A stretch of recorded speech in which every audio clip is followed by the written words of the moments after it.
Oi gente, bom dia. Acabamos de tomar café da manhã e agora estamos indo tirar foto no Mar da Galileia.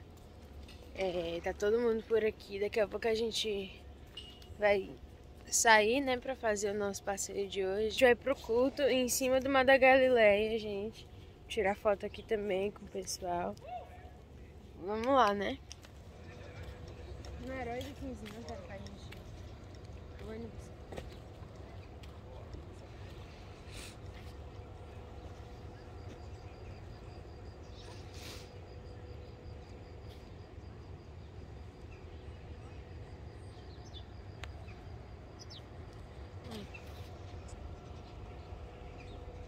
Bases militares de Israel, vinícolas, kibbutzes, e do outro lado cai a Síria. Então, a divisão da Síria e da Jordânia está mais ou menos aqui. Se vocês olharem no mapa, você vai ver que a Síria está para o norte, a Jordânia está para baixo, do outro lado da montanha. Tá claro? O Líbano está mais ou menos aqui, uns 40 quilômetros para o alto, para o norte. Bom, o Mar da Galileia está a 200 e poucos metros abaixo do nível do mar.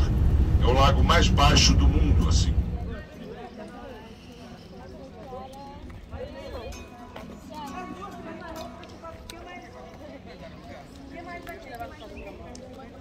Gente, agora qual é o nome aqui no Sá? Tem que levar, ó. Tem que levar. Cadê? Tem que fazer andar, agora ele tá. Começa aí de devagar. Tem um momento de louvor, muito especial pra mim. Graças a Deus.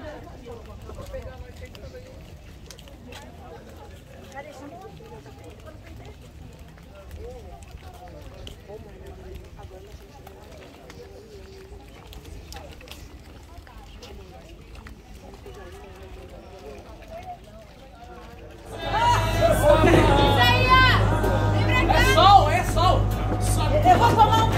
Ah, Jesus, obrigado, Senhor. Obrigado, Deus.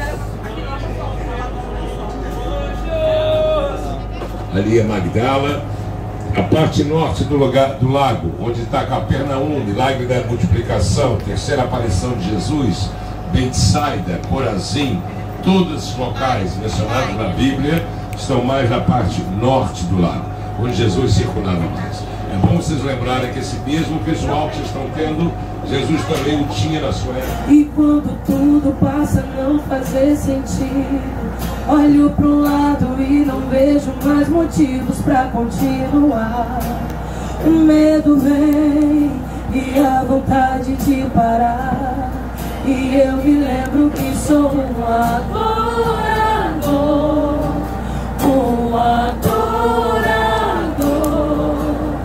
E eu não te adoro pelo que o Senhor faz, mas apesar das circunstâncias, acho em mim um verdadeiro adorador, um adorador.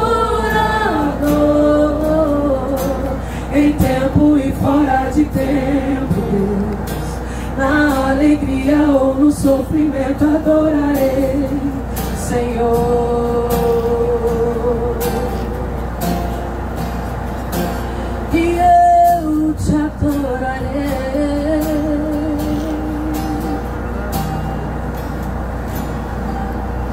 E mesmo que não aconteça do meu jeito, me ensina a entender porque sou imperfeita, e somente o Senhor sabe o que é melhor.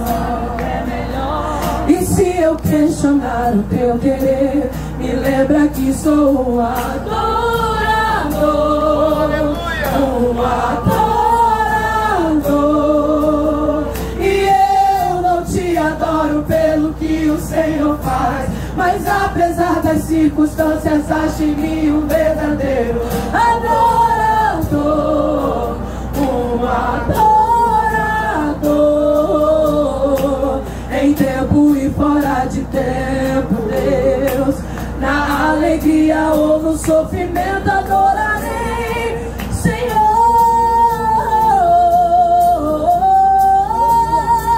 Vamos dizer que Ele é santo, diga: Santo, Tu és santo, e não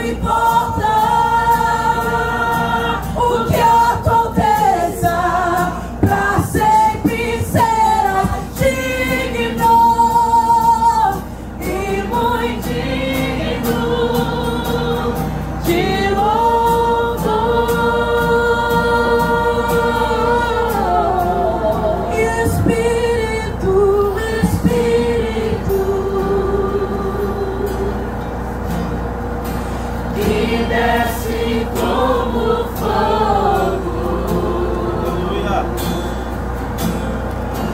Vem como em Pentecoste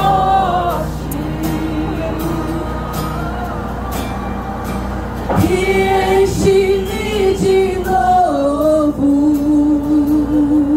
Espírito, Espírito, Espírito,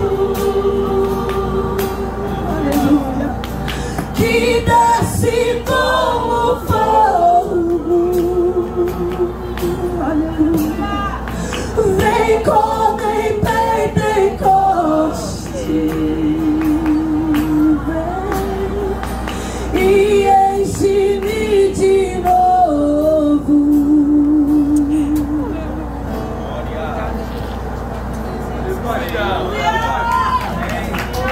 Aplauda, Senhor. Glória a Deus. Glória a Deus. Nós vamos ouvir uma palavra. Pastor Eberson vai nos trazer nesse momento daquilo que Deus colocou no seu coração. Ele nem sabia antes que ia falar. Eu falei com ele agora ali, faz 20 minutos atrás no café. Né? Joga para um lado, joga para o outro. E às vezes o mar, né, está um pouco revolto. As ondas estão um pouco, né, não muito calma. E aí o barco balança e às vezes a gente quer, vamos voltar. Vamos parar um pouco. Vamos voltar para a praia aonde a gente tem segurança. Mas eu acredito que nesta manhã o nosso Jesus Cristo marcou um encontro conosco e Ele quer falar conosco aqui agora, no meio do mar da Galileia. É onde pode surgir tempestade, é onde pode surgir qualquer outra coisa que os nossos pés não estão acostumados, porque não temos terra para pisar, não temos coisas sólidas para andar por cima. Mas é aqui que Jesus quer se apresentar para nós. E nesta manhã você está convidado a começar a adorar a esse Jesus, o único Salvador e nosso Deus eterno, Jesus Cristo, o Senhor de todos. Amém. Aleluia. Esse lugar aqui é muito especial e eu posso sentir a presença do Espírito, porque aqui é um marco onde Jesus operou inúmeros milagres. E durante o seu ministério, durante a sua caminhada, Jesus esteve presente boa parte, né, do seu ministério aqui. Em Gadara, expulsou demônios. No mar da Galileia, acalmou tempestade. Também andou sobre as águas. Mas uma coisa especial, e que eu quero frisar aqui nesta manhã, é que nesse mesmo mar da Galileia, onde os discípulos estavam reunidos, seus primeiros discípulos, foi que Jesus chama para o ministério. Certa vez Simão e André estava pela parte, né, da praia, estava lavando as tendas e consertando as tendas, porque era o seu ofício. E aí Jesus está passando e fala para eles: vos farei pescadores de homens. A partir de hoje, vocês não pescam mais peixe somente, mas vos chamarei agora pescadores também de homens. Talvez você esteja aqui nesta manhã e o seu ofício é uma coisa, mas através desse ofício, através dessa profissão, e aqui eu gosto de falar disso porque nós estamos no meio de adoradores, cantores, aqui nós temos pregadores, até pregadores, né, de nome, de renome. Mas, irmãos, nós precisamos entender isso. Nós precisamos pensar nisso. O ofício, Deus nos chama especificamente antes de tudo, até mesmo antes de nossa própria vida. Existe um ministério muito específico, além de antes de cantar, antes de pregar, antes de profetizar, antes de fazer qualquer coisa. Cristo hoje nos chama para ser pescadores de homens. Ganhar almas para esse reino que o nosso Cristo passou por aqui, anunciando e fazendo maravilhas. E sabe qual é o mais interessante? Ao anunciar o reino, o poder do reino, a mensagem do reino, Jesus não só falava, mas ele também agia no meio do povo. Isso é muito interessante. Não matar, se eu prometi, vai chegar do outro lado. Não matar, a tempestade, não matar. Se eu falei, continue no seu vapor. Não matar, a tempestade, não matar. Se eu prometi, vai chegar do outro lado. Eu permiti o vento para te ensinar, porque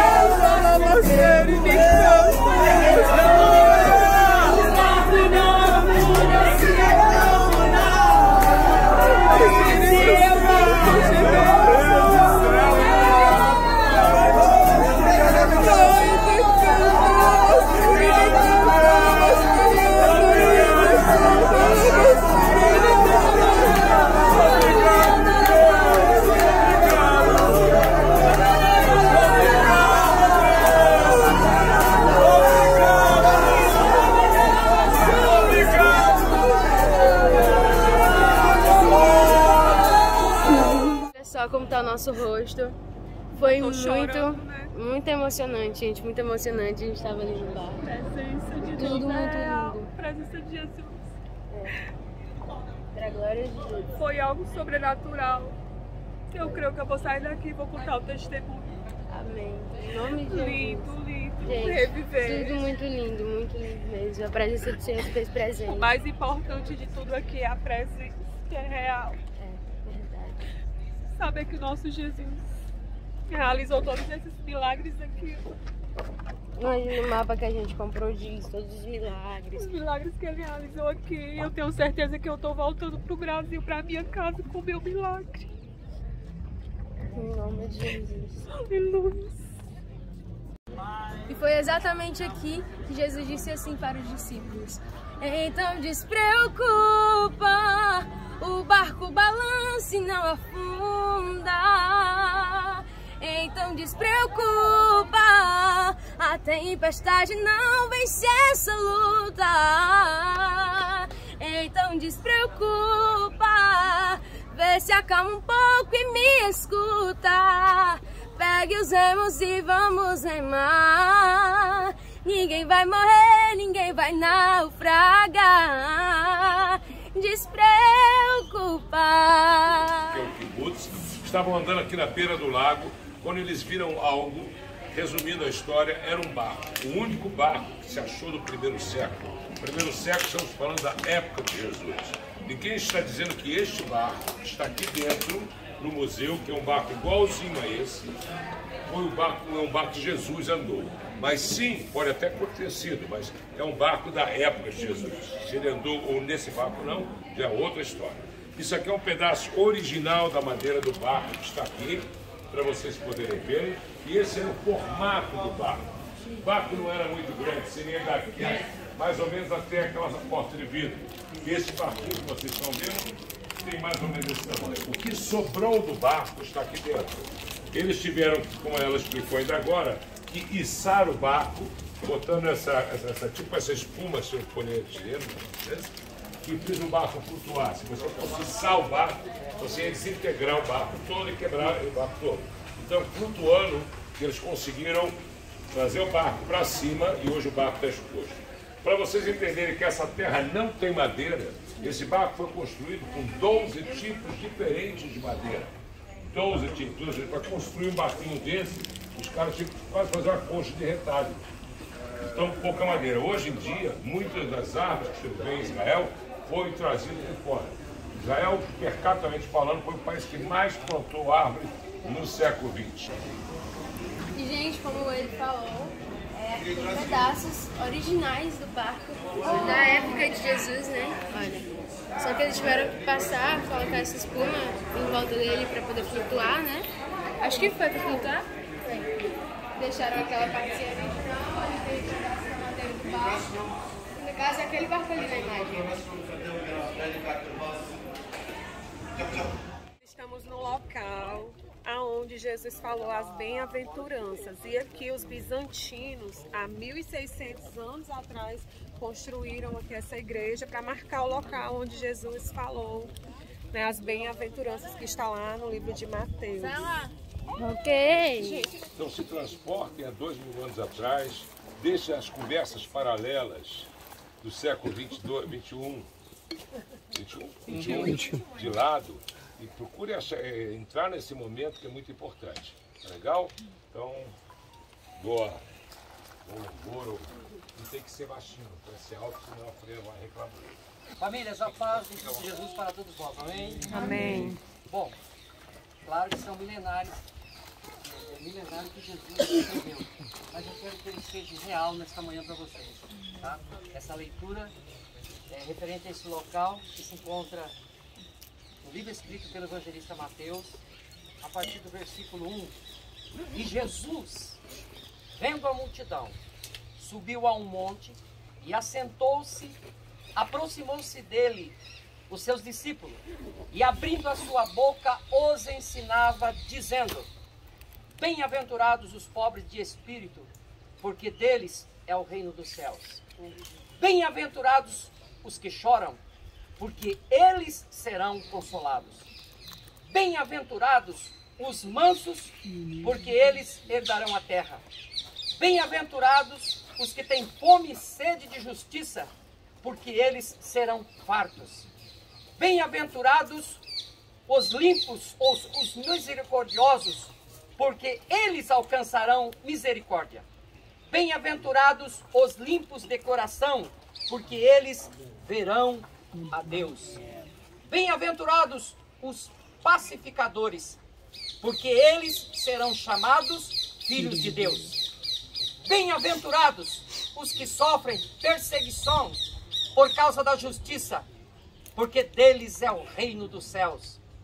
Bem-aventurados sois vós, quando vos injuriarem e perseguirem, e mentindo, disserem todo mal contra vós, por minha causa. Exultai e alegrai-vos, porque é grande o vosso galardão nos céus, porque assim perseguiram os profetas que foram antes de vós. Amém. O pastor me deu alguns minutinhos rápidos e eu quero aproveitar ele para dizer para vocês que eu estava com um grupo de Amsterdã aqui, missionários nossos lá.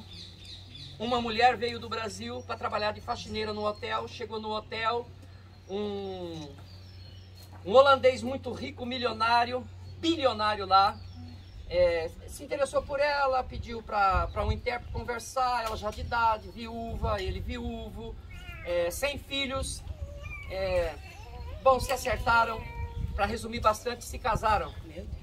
6 meses depois ele veio a óbito. Ela ficou bilionária, saiu para ser uma faxineira, ficou bilionária em Amsterdã. Meu Deus, Só que ela tinha uma lepra no corpo todo, ela era leprosa. E ela tinha um propósito em seu coração, ela acreditava. A fé dela dizia assim: se eu for a Jerusalém e subir naquele monte, Jesus pode me curar. Para a glória do Senhor, eu estava aqui, eu via ela não tinha falado isso na viagem, olha como eu fico todo arrepiado. Ela estava toda coberta com um vestido o tempo todo. Eu falei, mas por que tudo isso, né? A gente pode ser santo, mas eu sei. Mas eu ficava... E quando eu terminei de fazer a leitura, eu falei, agora nós vamos levantar um clamor de oração. Ela não caiu para trás, ela caiu de rosto para frente. Aí as irmãs que estavam correndo em cima, e de repente começaram a gritar. Eu falei, Senhor do céu, veio morrer aqui, Senhor. Veio acontecer alguma coisa aqui justo comigo. Mas não era. Elas começaram a ver a pele dela ficou como o que aconteceu com Naamã. Glória a Deus. Foi curado aqui nesse lugar. Para a glória do Pai e do Filho. Eu creio, Jesus. Glória a Deus. Corazim, olha aqui para Bethsaida, olha para essas montanhas. Sempre Jesus tirando um tempo de oração sozinho com o Pai. Olha como é importante a gente ter momentos, né? A correria é tão grande, dia a dia, ter momentos só a gente e Deus. Cada um tem os seus cantinhos, às vezes em casa, pode ser fora. Cada um tem o seu lugarzinho, o seu cantinho de ter esse momento com Deus. E Jesus, em oração, declarando essas bem-aventuranças, essas 8 bem-aventuranças, Ele nos dá uma lição que vale para a vida toda. E que a gente tem que se policiar todo dia. Porque a gente vive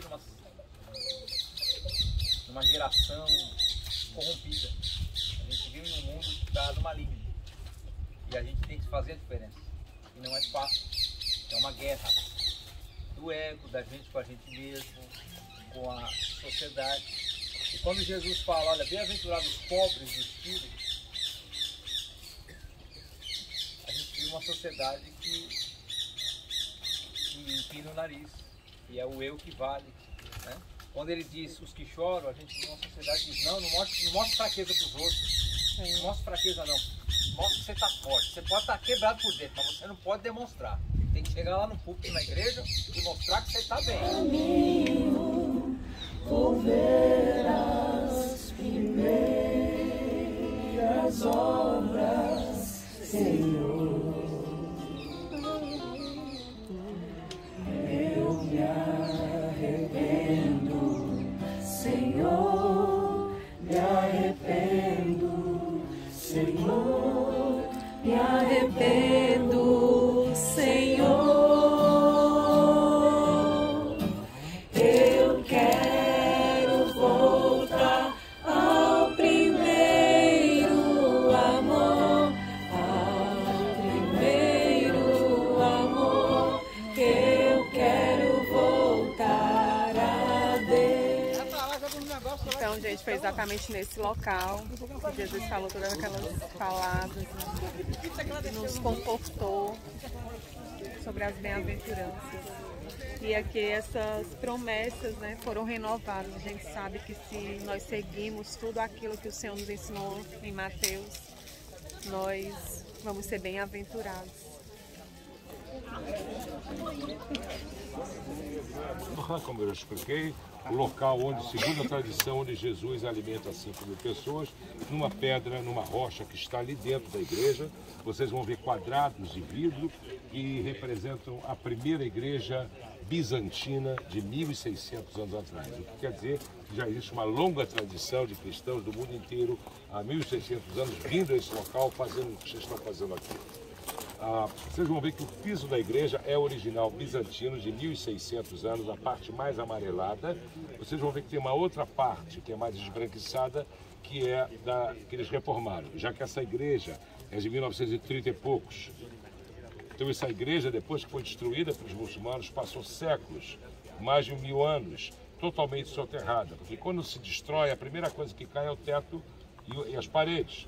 Então, de certa maneira, os pisos são sempre preservados. Os mosaicos no chão, de certa maneira, eles são preservados ao longo dos séculos pelo lixo não orgânico, o lixo que se acumula em cima desses pisos. Então vocês vão pisar nesse local, onde tem parte da igreja antiga, e eles completaram com o mesmo estilo para hoje em dia. Vocês estão sentados em cima de um Getsemane.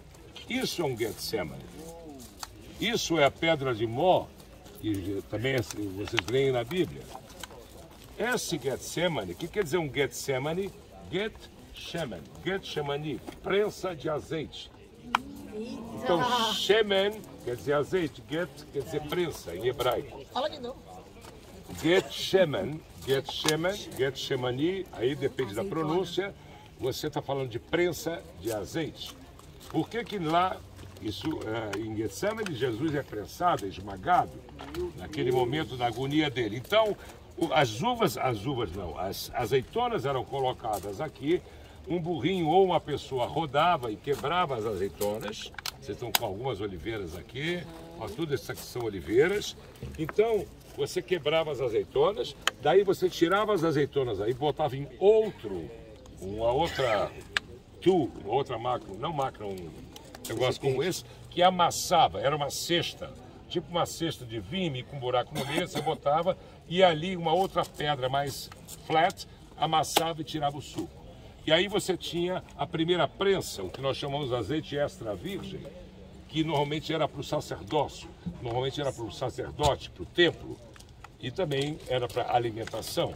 A segunda prensa, para iluminação. Imagina naquela época você no escuro, hoje você tem luz, você tinha que iluminar a tua casa, tinha que ver as pessoas em um certo horário. Então a oliva era usada para iluminação, e a terceira prensa em base era limpeza do corpo. Se limpava, não tinha sabonete, as pessoas faziam a sua higiene também com azeite, tá certo? Então, isso é um Getsemane, ninguém levava isso de um lugar para o outro, normalmente se construía, vamos mudar, deixa eu levar meu Getsemane, não tinha como. Então, é uma coisa, se isso aqui é da área, isso aqui é daquela época, isso aqui está aqui, dizer que Jesus um dia não pode ter tomado o azeite aqui, pode, ou não.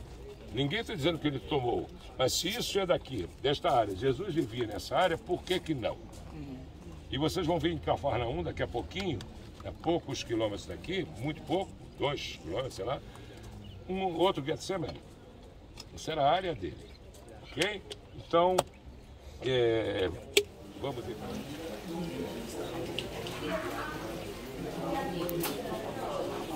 Aqui foi o local onde Jesus alimentou 5.000 pessoas, onde teve a multiplicação.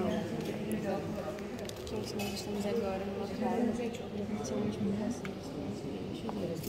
Foi bem ali naquela pedra, tá? De baixo. Foi naquele local onde nosso Jesus alimentou 5.000 pessoas.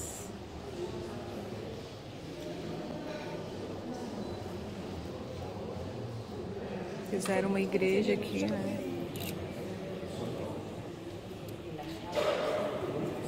Mas foi exatamente nesse local.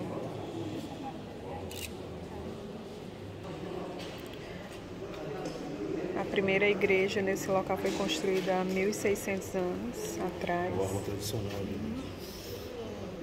E esse piso é original desse templo. Piso de 1.600 anos. Chegando agora a Cafarnaum. Estamos entrando agora em Cafarnaum, gente. Cidade onde nosso Jesus viveu. Sim. A senhora já veio para cá quantas vezes? Queria, né? Queria mostrar. Exatamente, Ana. A entrada, daqui a pouquinho.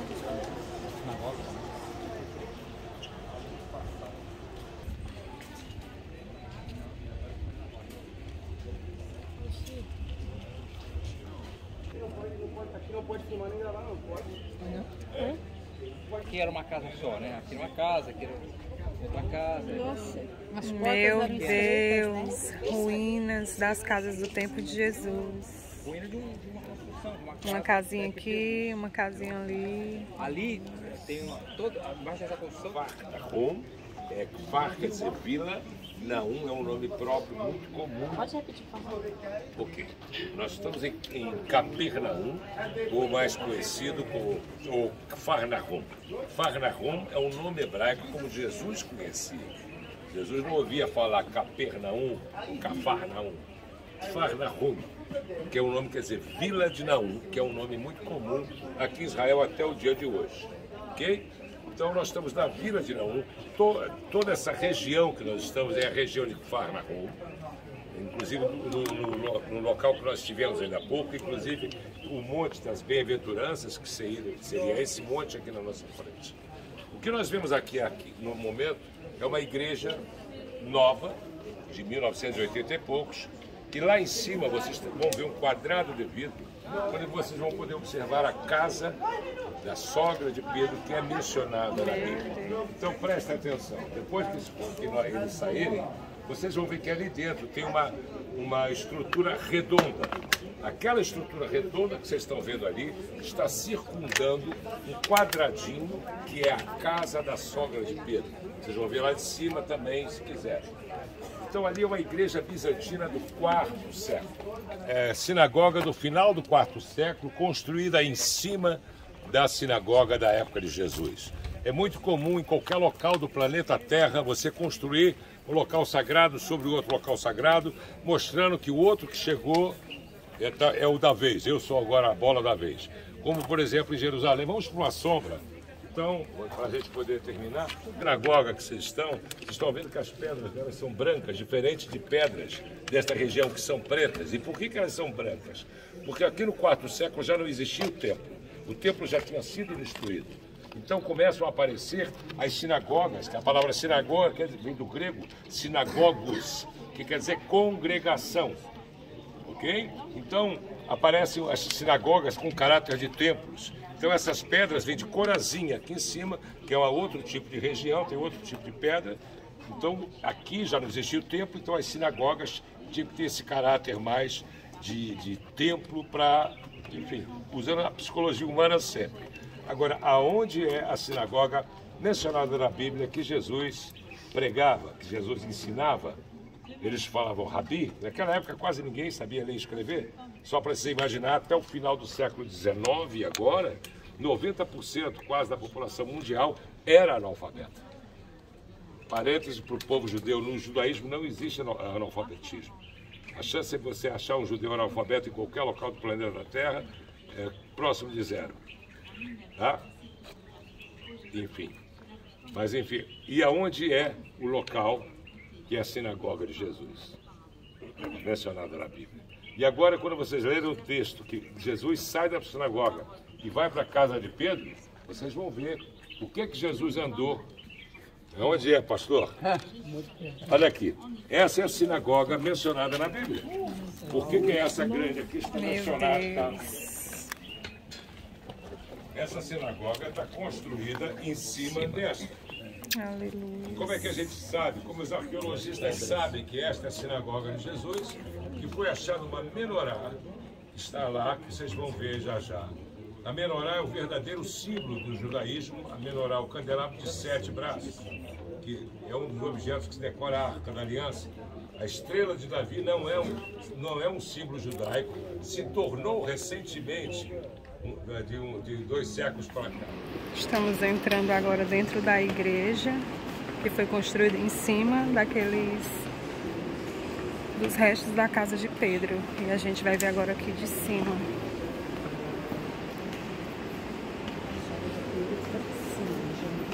Deixa eu ver por baixo. E era exatamente aqui a casa da sogra de Pedro, onde colocaram aquele paralítico por cima da casa, né? Foi exatamente aqui onde Jesus chegou e a sogra de Pedro estava com febre, enferma, Jesus curou. Exatamente aqui. Era bem pequena as casas de antigamente.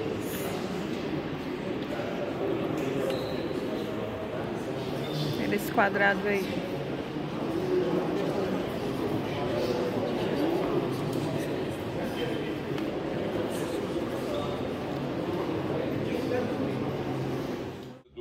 Da pesca milagrosa, a terceira aparição de Jesus, quando Jesus manda ele jogar a rede do lado direito do barco, e quando eles puxam, vem 153 grandes peixes. Então isso dentro de uma ciência chamada gematria, a gematria, que é justamente onde esses sábios que estudam a Torá profundamente, eles identificam o significado de algumas letras, de alguns números, e os cabalistas também trabalham muito em cima disso. Então o número 153 deveria chamar Ani Elohim, eu sou Deus. Então alguns teólogos interpretam isso, evidentemente, exatamente. Então é mais ou menos por isso. E o poder ao Rei Jesus, e o louvor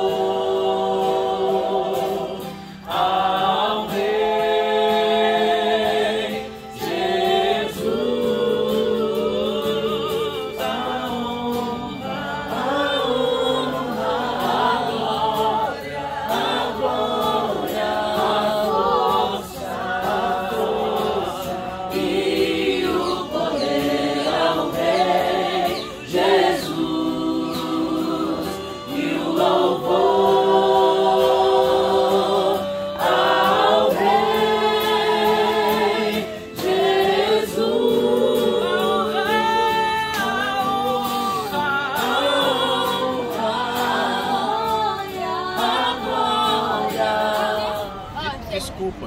agora no Rio Jordão e passei na frente do vídeo dela. Um potencial na mão de Deus, uma princesa de Deus que levanta a voz para essa nação. Chegamos agora no Rio Jordão, fala. Exatamente, chegamos no Rio Jordão, vai ter batismo de duas pessoas só, né? De 2 pessoas. Aí, quem é batizado não pode mais batizar porque você vai estar crucificando Cristo 2 vezes, né? Não então... Pode, então não vou batizar, mas a gente vai entrar na água para ser comprado no Rio Jordão. Brincadeira? É só pra tomar banho. É só pra tomar banho, tá. Vai lá pra onde a gente, já vesti a bata, tem uma roupa por baixo aqui, já vesti a bata, porque pra tomar banho na região aqui tem que estar de bata, né? Então as 2 meninas que vão batizar estão ali também. E ó, o pessoal já tá ali, eu vou tomar banho agora. E é isso aí, a mãe vai filmar um pouco pra vocês. Vocês tiraram lá, fica à vontade. Ah, outra pessoa batizada, né? Vai ser batizada por pastor ali, né? Vai ser, em nome de Jesus. É uma vez só, é pra sempre. O que não impede os irmãos depois de entrarem ali, para refrescar o seu corpo, mas o batismo é este. Vamos fazer uma oração, pedindo que Deus continue nos abençoando. Dos mortos. Cristo nos pôde morrer, Cristo não pode morrer novamente. Ou seja, a morte não tem mais qualquer poder sobre ele. Porque ao morrer para o pecado, morreu de uma vez por todas para o pecado. Todavia, quanto ao viver, vive para Deus. Assim, desta mesma maneira, considerai vós mortos para o pecado, mas vivos para Deus em Cristo Jesus. Amém. Portanto, não permitais que o pecado domine o vosso corpo mortal, forçando-vos a obedecerdes às suas vontades. Tampouco entregueis os membros... Eu não desejo mais viver, ou melhor dizendo, é por isso que eu não desejo mais viver aquilo que minha carne quer. Eu vivo alegremente aquilo que Jesus preparou para mim. Oh, glória! Aleluia! Meu irmão e minha irmã, Jesus apenas não nos livrou do inferno e da morte, mas Ele nos deu vida. Jesus não quer que você olhe para trás e olhe para a cruz e fale, Ele me livrou daquela condenação, Ele me livrou da culpa. Não, Ele não só fez isso por você, mas Ele apresentou para você uma nova vida, uma vida abundante. Antes, nós vivíamos debaixo do regimento da carne. Vai, me peça perdão. Perdão! Eu aceito. Ei, vai, Não, diante do peça público. perdão, peça Diante... perdão. Firma as pazes. Se saia.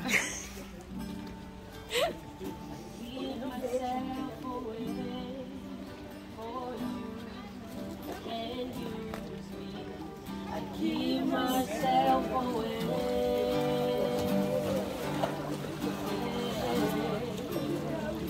Keep myself away. So you can use me. My life is not my own.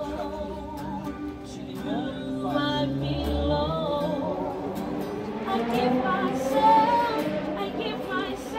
to you. Glória a Deus! Oh, glória! I give myself to you.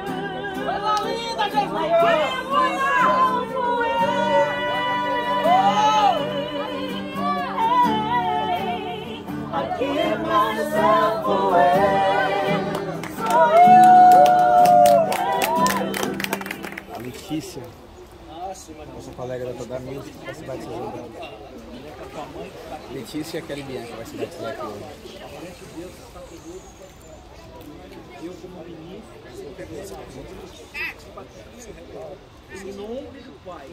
Aleluias! Glória a Deus! Glória a Deus! Fui chamado pra adorar, então adorarei. Sou adorador, foi assim que Deus me fez, então adorarei. Primeiro contemplei esse momento deles. Você promete perante essas testemunhas que aqui estão, a igreja de Cristo aqui reunida hoje. Você promete perante a sua mãe que está aqui representando a tua família. Você promete perante Deus, que é o principal, que está perto todos os dias.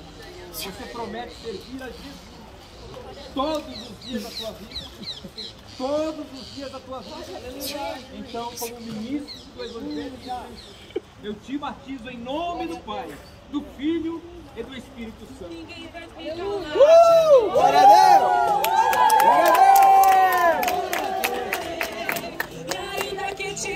E aí, peixinho? Chegarei no céu, te adorarei. Ninguém vai me calar, te adorarei.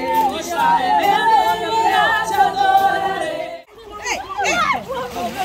Porque ele vive, posso crer no amanhã. Porque ele vive, temor não há. Mas eu bem sei que a minha vida está nas mãos do meu Jesus, que vive está. Glória a Deus! Jordão, estamos chegando aqui em Magdala. Era a cidade onde Madalena morava. Pregava aqui na Galileia. Essa é a maior sinagoga do lado da época de Jesus. Então é evidente, ele como rabi, como mestre, ele pregava nesse lugar. Isso aqui são casas. Cada quadradinho desse são casas. O que você vai ver ali, Pedra, é uma réplica do original. A original não está aqui. Mas o que é isso? Quando os judeus rezam, eles põem como se fosse uma mesa dos rolos da Torá. E aqui foi achado ali naquela sinagoga esta mesa, que é onde o rabi, o mestre, quem pregava, esticava o rolo, o pergaminho, que era feito em pele de carneiro e tinta obtida por insetos e plantas. Então quando você vê uma novela na Record, por exemplo, que parece aquelas pessoas com aquelas roupas coloridas, eu falo para minha mulher, até passa que eu não consigo nem ver. É tão absurdo, porque as roupas, quem tinha cores na época, era a realeza. Para você obter o vermelho, o bordô, o azul, você tinha que ter não sei quantos quilos de inseto. A roupa das pessoas era essa cor de algodão, cor de lã. Todo mundo, quem usava cor, era Herodes, eram os reis, os governadores, porque era difícil obter. Assim como as torais, que acharam em Qumran, era pele de carneiro e tinta preta. Onde Jesus esteve? O vidro que vocês estão vendo com essas Jesus esteve nesse lugar. Meu Deus!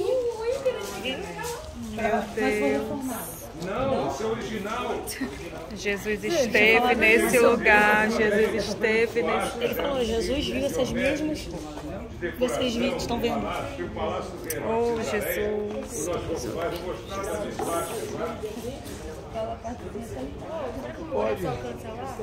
Isso não quer dizer que vocês têm que começar a usar. Jesus pisou aí, ó. Ô, gente. Vai levar uma pedrinha aqui de onde Jesus pisou.